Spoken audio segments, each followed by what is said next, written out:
Imagine yourself in a quiet temple, the oil lamps long extinguished, leaving only the deep, heavy darkness of midnight. You are a boy, perhaps 10 or 12 years old, asleep on the stone floor, serving the aging priest Eli. Suddenly, a voice cuts through the silence, sharp and clear. It calls you by name, Samuel. You stir, confused, thinking it's Eli, but it isn't. You go to him, only to be sent back to your mat. Again, the voice, Samuel. It pierces the night a second time, and a third. It's about the profound, personal act of God reaching into a specific life, at a specific moment, and calling someone by their given name. It's an invitation, a declaration, a turning point. It's a revelation that your name, the one your parents gave you, carries an echo of the divine, a potential for destiny that most people never truly consider. We often think of God as a distant, abstract force, but time and again, he leans into the human story and speaks with an intimate, unmistakable voice. This wasn't just a label, it was his identity, his history, and now, his destiny. When God called Samuel, he wasn't just getting his attention, he was affirming who Samuel was and who he was about to become. You see, the ancient world understood the power of a name in a way we often forget. A name wasn't just an identifier, it held the essence of a person, their character, their fate. And when God speaks it, that essence is ignited. Here's what most people miss about these moments. They are, and he was childless. Then, God speaks his name, Abram. It wasn't a whisper in a dream. It was a command to leave everything familiar, to go to a land he didn't know, to become the father of nations. You can imagine the tension in that moment, the questions swirling in his mind. Leave his people, his culture, his comfort? For what? A promise of descendants when his wife Sarah was beyond childbearing age. It demanded an act of faith that most of us would find terrifying.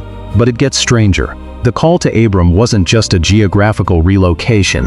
It was a redefinition of identity. Later, God would call him again, not Abram but Abraham, signifying father of a multitude. This wasn't just a name change.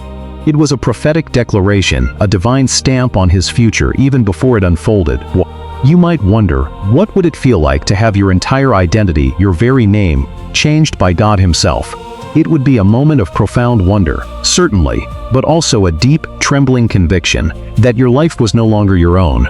Stay with me, because the pattern repeats, always personal, always transformative. Centuries later, God calls Moses, 80 years old, a shepherd, hiding in the desolate wilderness of Midian for 40 years after killing an Egyptian. He's a fugitive, a forgotten man, convinced his days of significance are long past. Then a bush burns but isn't consumed. A voice emerges from the flames, not a general address, but a direct personal summons. Moses.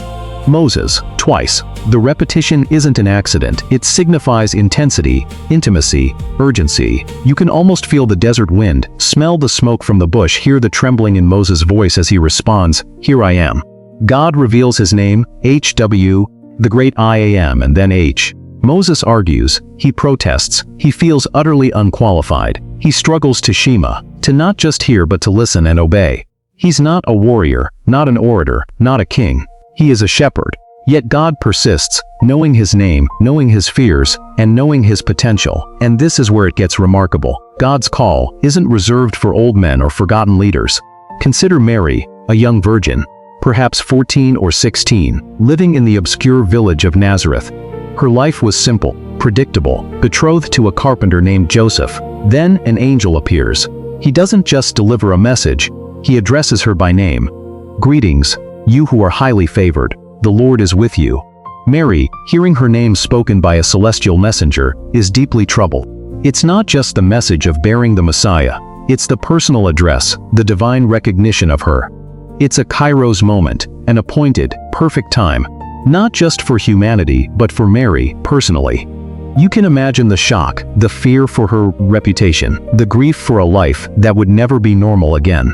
Yet, in that moment of profound vulnerability, she chooses to say, "Let it be with me according to your word." It wasn't a general invitation to humanity. It was a direct call to Mary by name. Pay attention to this, because God doesn't just call the quiet, the humble, or the good. Sometimes, he calls the most unlikely, the most aggressive opponents. Think of Saul of Tarsus. Not a shepherd, not a prophet, not a humble virgin. Saul was a zealous Pharisee, probably in his early 30s, intelligent, educated, and utterly convinced he was serving God by persecuting Christians. He was actively hunting them down, dragging them to prison, even consenting to their deaths. This man was not Saul was a man of fierce conviction, utterly dedicated to what he believed was right. For God to call him by name in such a dramatic fashion was to confront the very foundation of his identity. It wasn't just an accusation, it was a rerouting of his entire existence.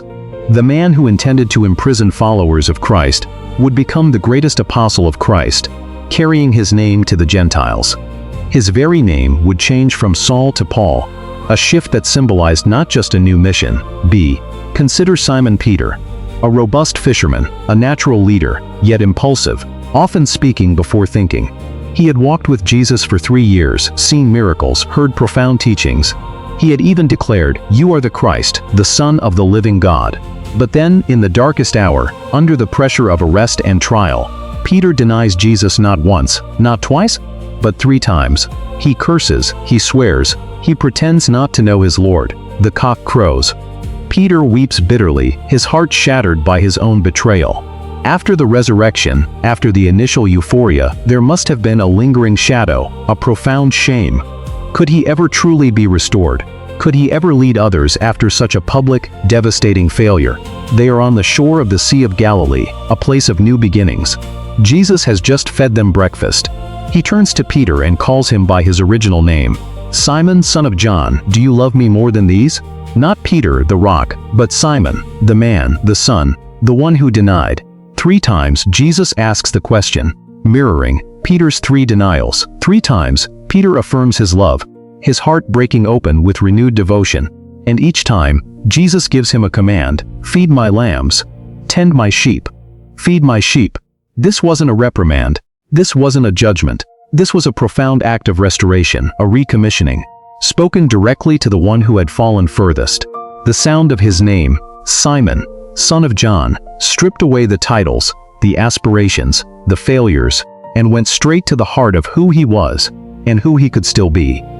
Think about a parent watching their child leave home, knowing every mistake they've made, every triumph they've celebrated, every fear they've confessed. When that parent calls their child's name, it carries the weight of a shared history, an unconditional love, and an enduring hope for their future. That's the depth of recognition when Jesus calls, "Simon, son of John." It's an invitation to step back into purpose, to lead with a humility born of failure, to serve with a love purified by forgiveness. There's a year in that moment, a reverent awe, a trembling recognition of divine mercy. It wasn't just a pardon, it was a re-entry into destiny. This final call to Peter wasn't about excusing his past, but about transcending it. It demonstrated that God's call is not contingent on your perfect performance, but on his perfect grace. He knew Simon Peter's weakness even before Peter did. He knew the denial would happen. This final call to Peter wasn't about excusing his past, but about transcending it. It demonstrated that God's call is not contingent on your perfect performance, but on his perfect grace. He knew Simon Peter's weakness even before Peter did. He knew the denial would happen. Yet, he still called him, still loved him, still had a plan for him. And when he called his name, he was reaching past the failure, past the shame, to the core of the man he created. He wasn't just forgiving Peter. He was affirming Peter's essential worth and future usefulness. These aren't isolated incidents. They are illustrations of a consistent divine characteristic. God is deeply, intimately personal. He doesn't just call humanity, he calls you. He doesn't just address a crowd, he speaks to the individual. Every time God called someone by name, it wasn't a random selection or a generic summons. It was a precise, intentional act, designed to awaken a specific purpose in a specific person, at a specific moment in history. Think of the sheer audacity of it. The creator of galaxies, the sustainer of life, pauses to speak a single unique name. He knows your history, your anxieties, your secret hopes. He sees beyond your present circumstances, past your past mistakes, and into the future he has for you. That's why the ancient significance of a name matters so much. It's not just a sound, it's a key to identity, a marker of belonging, and a declaration of divine intention. When God speaks your name, He is saying, I know you, I see you, you matter. And that recognition changes everything. It compels you to listen, to respond, to step into a story far grander than anything you could write for yourself. There's one more thing. Each of these individuals, from Samuel to Peter, faced a choice after hearing their name called: to ignore, to resist, or to respond. Their stories, spanning millennia, echo with a singular truth: God is still calling. He is still speaking into the lives of ordinary people, calling them by name, inviting them into extraordinary purposes. And what you do with that divine whisper, that personal summons, shapes not just your own destiny, but often the destiny of others around. It's not just a label. It's a part of your identity that God uses to connect with you, to affirm you, and to beckon you towards a purpose that aligns with the very essence He placed within you. Third, and most powerfully, the deepest call is not just to something, a task, a mission, a destination. It is a call by someone who knows you utterly, intimately, who understands your deepest fears and your greatest potentials, and who, despite everything, chooses to speak your name in love and